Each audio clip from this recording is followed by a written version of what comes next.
Liquidity तो बहुत है मार्केट में, लेकिन कंसर्न भी है global related. Is there any crisis you would like to highlight that can derail the big expectation, Ashish? Liquidity और FIIs की जब सेलिंग आती है उस पर मेरा एक ऑब्जर्वेशन हमेशा से रहा है. उसके मैं आपको 3 एग्जांपल भी क्विकली दे सकता हूँ. जैसे कि एक है सितंबर 2008, फिर मई 2013 और अभी जनवरी फरवरी 2016. बिल्कुल. ये 3 बार ऐसा हुआ है कि यूरोप, चाइना, US किसी न किसी डेवलपमेंट को लेकर के FIIs ने हमारे मार्केट में सेलिंग कर दी. बिल्कुल. अब ध्यान में रखने वाली बात क्या है कि सेल करने का ट्रिगर जो है वो कहीं ऑफशोर कहीं पे है. जो सेल का ट्रिगर था वो यहाँ को लेकर के एक्चुअली नहीं था. जब भी इनकी ये प्रॉब्लम सॉल्व हो जाती है तो जितना निकाला था उससे ज़्यादा ये वापस ले आते हैं. अब उनकी सेलिंग देख के अगर हम रिएक्ट करते हैं तो ये तो क्या है कि इनका जब मूड चेंज हो जाएगा ये तो वापस आ जाएंगे, हम साइड पे रह जाएंगे. तो FIIs जब सेल करते हैं उसको रिएक्ट करके हमको सेल नहीं करना चाहिए. जब FIIs सेल करते हैं तब हमको एक्चुअली इन्वेस्ट करना चाहिए, क्योंकि हमारे कंट्री में सबसे बड़ा प्रॉब्लम ये नहीं है कि FIIs खरीद रहे हैं या बेच रहे हैं. हमारे कंट्री में सबसे बड़ा प्रॉब्लम ये है कि इंडियन लोगों के पास इंडियन इक्विटी नहीं है. 55% प्रमोटर है, 25% FII है. हमारे पास एक्चुअली कुछ है नहीं. And that holding is even foreign holding. और यहाँ से लेकर एक मेक इन इंडिया या लार्जर एक बड़ा कंसर्न भी रहता है going forward. Make in India है, इंडिया की ग्रोथ है जिस पे हमको सबको बहुत प्राइड है, लेकिन उसमें पार्टिसिपेट करना बहुत ज़रूरी है. द फैक्ट इज यहाँ पे लेकर इन्वेस्टमेंट करना बहुत ज़रूरी है. जैसे गौतम, आशीष बता भी रहे थे, यहाँ से लेकर अर्निंग सीजन की शुरुआत हो गई है और यहाँ से लेकर Q1 earnings in fact has been reported और यहाँ पे लार्जली एक ऑप्टिमिज्म सा दिख रहा है अर्निंग्स पर्सपेक्टिव में. Going forward mutual fund industry 2 से 3 साल का ऑब्जेक्टिव की तरफ से देखता है. आपको क्या लगता है कि अर्निंग्स इंप्रूवमेंट कैसे ट्रैजेक्टरी पे राइट है? If you can just highlight that as well. देखिए, अर्निंग्स हमेशा रहता है. This is a very large economy.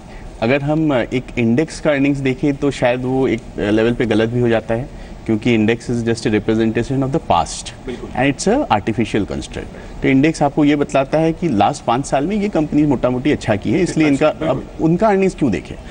हमें तो फॉरवर्ड देखना, हम उन कंपनीज का अर्निंग्स देखेंगे जो अगले 5 साल तक अच्छा. कौन से सेक्टर्स विल डू वेल? हमें लगता है कि ये जो कंजम्पशन ड्रिवन इकोनॉमी है इंडिया का, this is the biggest story, largely driven by demographics, income increases across the board. So this is a perennial story. Perennial मतलब अगले 10-20 साल तक तो चलता हुआ दिखता है. IT सर्विसेज एक्सपोर्ट्स बहुत ही रोबस्ट है इंडिया के लिए, वो भी अच्छा रहेगा. फार्मा एक्सपोर्ट भी बहुत अच्छा रहेगा. बाकी कुछ छोटे सेक्टर्स हैं जैसे ऑयल मार्केटिंग कंपनीज हैं जहाँ पे अर्निंग्स अच्छी रहेगी. गैस रिलेटेड स्टोरीज में अर्निंग अच्छी रहेगी. एग्रीकल्चर रिलेटेड थिंग्स में अर्निंग्स अच्छी रहेगी.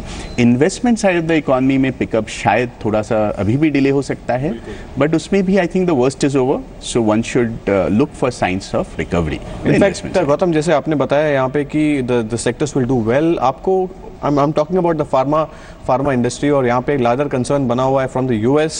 Are you comfortable with all those companies who are having larger exposure to US from here on? Oh yes. जैसे आपने IT पे तो बताया, जैसे IT इंडस्ट्री एक concern तो बना हुआ ही है. ये देखिए, ये सब शॉर्ट टर्म कंसर्न्स हैं. एक मुद्दा ये भी है कि ग्लोबली ट्रेड बैरियर्स थोड़े बढ़ गए हैं, बट फार्मा इंडस्ट्री में मेजर थिंग इज़ कि कंप्लायंस इश्यूज बढ़ गए हैं. और उसका रीज़न भी है, वो लाजमी भी है, क्योंकि कंप्लायंस के प्रॉब्लम्स हुए थे इंडियन कंपनीज़ के अंदर. तो हमें लगता है कि इसलिए हमारा जो फिलॉसफी है कि क्वालिटी कंपनीज में इन्वेस्ट करना, that is very important, because जो क्वालिटी फार्मा कंपनीज हैं वो कंप्लायंट भी होंगी. और अगर वो कंप्लायंट होंगी तो in a larger pool, in a larger pie, they will take larger market share. That is very important. I think the good pharma companies are set for explosive growth in the US generics business, and that is something that we are very bullish on. जैसे गौतम ने, आशीष बताया कि यहाँ पे लेकर हम earnings पे बात कर रहे हैं. एंड Q1 बहुत इंपॉर्टेंट और एस्पेक्ट हमने देखने मिला था Q1 अर्निंग्स में कि डिस्पाइट इनफैक्ट 5 कंपनी छोड़ के we have seen 9.5% rise in earnings. और यहाँ पे लेके एक ऐसा ट्रेंड जो हमने बहुत क्वार्टर्स के बाद में देखा हुआ है. And consistently if it will perform, economy के लिए कितना बढ़िया साइन है. If you can just highlight that as well. देखिए, इकोनॉमी में अगर आप देखें, जैसे जो सेक्टर्स की हम बात कर रहे हैं, we are active fund managers. तो हमारा काम यही है कि कौन से सेक्टर्स, कौन से स्टॉक्स जहाँ पे अर्निंग्स ग्रोथ है या मूवमेंट है, उसको आइडेंटिफाई करके अपना पोर्टफोलियो कंस्ट्रक्ट किया जाए. अभी अगर आप देखते हैं, कई बार क्या है कि स्टेटमेंट्स बहुत जनरलाइज्ड स्टेटमेंट्स होते हैं. जैसे अगर आप बोलते हैं इंडेक्स की अर्निंग्स ग्रोथ, बिल्कुल. अब इंडेक्स की अर्निंग्स ग्रोथ की बात करेंगे तो RBI का एसेट क्वालिटी रिव्यू हुआ तो इंडेक्स में PSU बैंक्स है. तेल और कमोडिटी के दाम पिट गए तो उसमें वो भी तो इंडेक्स में है. तो इंडेक्स लेवल पे आपको ग्रोथ भले ज़ीरो दिखता हो, बट उसके अंदर भी ऐसे कंपोनेंट्स और कंपनीज है जिसमें 15, 20, 25, 30% ग्रोथ भी आ रही है। मोतीलाल एएमसी का बैंकिंग सेक्टर पर क्या व्यू है? जैसे आपने अभी बैंकिंग सेक्टर के बारे में just touched upon, banking sector से क्या एक्सपेक्टेशंस है एंड गोइंग फॉरवर्ड AQR का जो से you have already highlighted that, कब तक कंटिन्यूएशन आप देख रहे हैं? If you can just highlight that as well. देखिए, बैंकिंग सेक्टर का इंडिया में अकॉर्डिंग टू अस अभी तक स्टोरी शुरुआत भी नहीं हुई है। क्यों मैं आपको बता रहा हूँ, क्योंकि हमको क्या लगता है कि बैंकें बहुत बड़ी हो गई है, अब क्या पैसा बनेगा, सारे लार्ज कैप है। करेक्ट, निवेश करना चाहिए रिटेल इन्वेस्टर्स को? बिल्कुल करना चाहिए। जिस देश प्रधानमंत्री का काम ही ये है कि लोगों को बोले अकाउंट खोलो और इंश्योरेंस की पॉलिसी खरीदो, फैंटास्टिक। मुझे ऐसा कोई कंट्री नहीं पता है। UPI thing is also picking up और यहाँ पे लेकर I don't think there is any country in the world where the Prime Minister comes and says please open bank accounts, and when he says 15 crore people open accounts and they put 30,000 crore in deposit, तो हमारे यहाँ पे तो अभी penetration zero है, start ही नहीं हुआ है कुछ एक्चुअली। इनफैक्ट यहाँ से लेकर गौतम हम बात कर रहे हैं मार्केट्स की एंड अर्निंग्स का, जैसा बहुत अच्छी तरीके से आपने एक्सप्लेन किया। कौन कौन से सेक्टर्स से दूर रहना चाहिए रिटेल इन्वेस्टर्स को? If you can just highlight that. आज की डेट में ऐसा कोई भी सेक्टर मुझे नहीं लगता कि बहुत ही ज़्यादा चैलेंजिंग है, फ्रैंकली बता रहा हूँ, क्योंकि इकॉनमी में जो वर्स्ट था वो ओवर है। बट शायद जो ग्लोबल सिक्लिकल्स हैं, कमोडिटी ओरिएंटेड मेटल कंपनीज हैं, उसमें जो लेवरेज ज़्यादा हैं, जिनके बैलेंस शीट में रिस्क है, उनसे डेफिनेटली थोड़ा दूर रहना चाहिए। मेटल स्टॉक्स में काफ़ी एक अच्छा रैली भी देखने मिला है लास्ट 2-3 महीने में, और सो अगर आपने उसमें पार्टिसिपेट किया है तो it could be good idea to book profit. Sure, fantastic and बहुत अच्छा आपने एक व्यू दिया था। रिटेल इन्वेस्टर्स के लिए एक बहुत ही इंपॉर्टेंट क्वेश्चन माइंड में रहता है कि how do you identify multi baggers, and एक ऐसा सेक्टर है जो it's opening up. I am talking about the insurance sector with ICICI Pru Life का एक बहुत बड़ा IPO आने के बाद में आपको क्या लगता है कि potential multi baggers can come from this segment as well, और you have a different idea about it? नहीं, definitely they can come from this sector और दिस सेगमेंट, क्योंकि अभी तक ये इंडिया में यही सारी चीज़ें एक्साइटिंग है। जैसे कि इंडिया में 130 करोड़ की आबादी में खाली मेरे ख्याल में कुछ 24-25 इंश्योरेंस कंपनी है। अमेरिका में 32 करोड़ की आबादी में 824 इंश्योरेंस कंपनी है। तो हमारा इतना एक्साइटिंग टाइम अभी चल रहा है कि पूरा का पूरा एक नया सेक्टर मार्केट में जुड़ रहा है। बिल्कुल, insurance in terms of employment and in terms of GDP and all is big contribution, but वो मार्केट कैप में कहीं दिखता नहीं है। तो यहाँ से ये एक नया सेक्टर जुड़ रहा है जिसकी पेनिट्रेशन बिल्कुल नई के बराबर है। तो आगे जाके इस सेक्टर में भी आपको दिखेंगे लार्ज, मतलब अच्छी खासी कंपनियां आपको लीडिंग दिखेंगी इसमें। श्योर, इनफैक्ट जैसे हम पोटेंशियल मल्टी बैगर्स की हम बात कर रहे हैं और यहाँ से लेकर insurance sector can be a big opportunity from here on. Is there any other sectors you wanted to highlight before we end this conversation?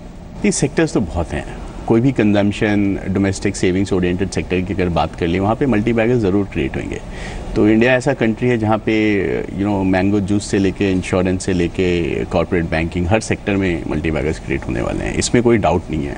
So it's just that you have to get into the right opportunity at the right time. ये अच्छे sector और अच्छे stock खरीद के पकड़ के रखना ज़रूरी है। लोग करते क्या है कि 10 का 20 रुपया हुआ तो फिर बेच के निकल जाते हैं, बट वो 10 रुपये का 20, 20 का 40, 40 का 400, अगर आप 5-10 साल अगर स्टॉक पकड़ के रखते हैं तब उसमें मल्टी बैगर बनते हैं। आमतौर पे लोग गलती क्या करते हैं कि 2-3-6 महीने में। करेक्ट, लोगों को 6 महीने में मल्टी बैगर चाहिए, which is not the right way to approach, that. बिल्कुल, एक larger concern from the market participants ये भी है कि India stocks are over valued.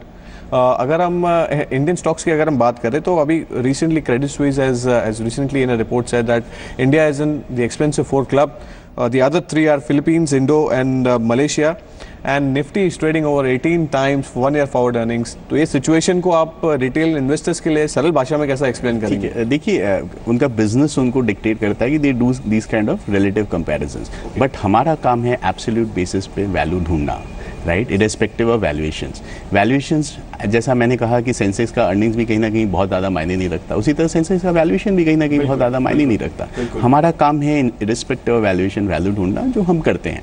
But या I agree that I'm greedy as a fund manager, so I would be happier if the valuations are lesser. Fantastic. But that doesn't mean I can control it, right? I am given a certain set of valuations. Within that boundary, I have to find value. और एक limited point है कि जहाँ पे growth होगा वहीं पे PE होगा। अगर PE जहाँ मतलब ग्लोबल ग्रोथ 1% है, कॉर्पोरेट ग्रोथ 5%, 7%, 0 उस रेंज में है, हमारा GDP ग्रोथ 7% है और कई कंपनियों का अर्निंग ग्रोथ 15, 20, 25, 30% है। जहाँ पे ग्रोथ है वहीं पे PE होता है ना। परफेक्ट। आपने थोड़ी देर पहले गवर्नमेंट इनिशिएटिव्स की बात कही और जनधन को लेकर एक लार्जर गवर्नमेंट इनिशिएटिव पे आपने बहुत अच्छी तरीके से एक्सप्लेन किया। गवर्नमेंट रिलेटेड इनिशिएटिव्स टॉप 2 आप कैसा रेट करते हैं और यहाँ से लेकर इकोनॉमी पर्सपेक्टिव में कैसा कनेक्ट होता है? दो चीज़ें according to me, telecom and secondly banking. Telecom में आप कॉम्पिटिटिवनेस देख रहे हैं, कनेक्टिविटी में मेजर ग्रोथ देख रहे हैं, तो मुझे लगता है कि वो एक बहुत पॉजिटिव साइन है। कम्युनिकेशंस एंड उस कम्युनिकेशंस और बैंडविड्थ और नेटवर्क के ऊपर ही बैंकिंग सर्विसेज और काफ़ी चीज़ों में बड़ा रेवोल्यूशन दिखेगा। तो क्या है कि कोई भी एक चीज़ को आइसोलेशन में नहीं देख सकते हैं, बट ये दो तीन चीज़ें जो एक साथ हो रही है, जिसका इंटरफेस है technology, communication and financial services, मुझे लग रहा है that is the biggest movement. Fantastic. Your closing comments on that, Gautam? I think, see, India as an economy is obviously, the role of the government has been very big traditionally. It's coming down, and it's also important to remember कि अभी जो government है, it's probably more capitalist, more business friendly than ever. So India has moved from that socialist mindset to capitalist mindset. So India के बारे में कोई भी अगर investment आप theory बना रहे हैं आज की डेट में और उसको आप implement करने वाले हैं, तो ये चीज़ नज़र में रखना बहुत ही ज़रूरी है। And it cuts across sectors. It cuts across. I think going forward over the next 20 years, role of government in many sectors in India will come down drastically, especially where the government has been inefficient in terms of creating value. बिल्कुल, और यहाँ से लेकर जो conversation का जो and है, that is market is optimistic. There are sectors that can be a potential multi-baggers, and there are certain areas wherein growth can be multifold. Thank you so much, Ashish, हमसे बात करने के लिए और जी business को आपका समय देने के लिए. Gautam Sinha, thank you so much for giving time for Zee business, और म्यूचुअल फंडास में पार्टिसिपेट करने के लिए बहुत बहुत धन्यवाद. नमस्कार.